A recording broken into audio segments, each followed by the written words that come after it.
Bonjour à tous. Nous avons vu hier que Jésus encourage les disciples à regarder plus loin que leur vue terrestre pour s'apercevoir que même dans cette région de Samarie, qui est peuplée de gens que les Juifs n'aiment pas, d'ailleurs les Samaritains n'aiment pas les Juifs non plus, c'est bien rendu, il se trouve des personnes qui sont prêtes à recevoir son message de salut.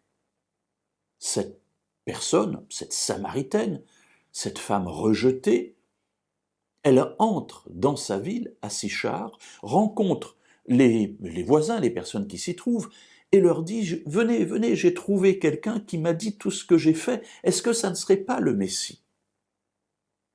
Alors, lisons la suite du récit tel qu'il est contenu dans l'Évangile selon Jean, chapitre 4, et cette fois-ci nous lirons les versets 39. Plusieurs Samaritains de cette ville crurent en Jésus à cause de la parole de la femme qui rendait ce témoignage. Il m'a dit tout ce que j'ai fait.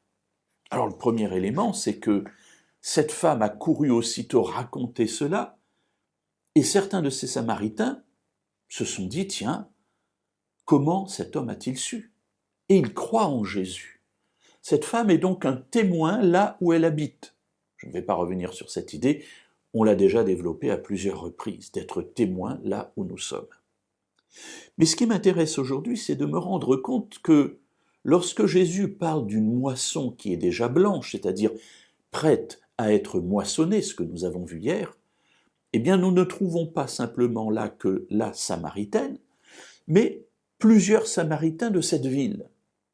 La Samaritaine n'est pas donc seule à se poser des questions spirituelles et à avoir le désir de connaître le Messie d'Israël. Or, c'est une personne qui est très méprisée par les Juifs. Les Samaritains sont méprisés par les Juifs sont méprisés par les Samaritains également.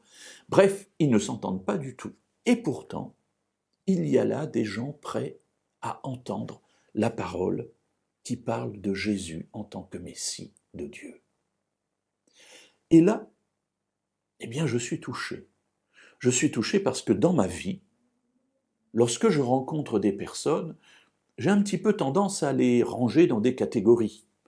Celles-ci, oui, on sent tout de suite qu'elles sont prêtes à entendre le message de Dieu. Je vais leur parler avec plus de facilité, plus d'entrain. En revanche, celles-là me semblent complètement fermées, parfois peut-être même opposées, comme pouvaient l'être les Samaritains par rapport aux Juifs. Et pourtant, c'est dans ce groupe-là que Jésus m'invite à regarder une moisson qui est déjà prête pour être moissonnée. Alors oui, ce ne sont pas eux qui ont besoin d'être changés, mais moi.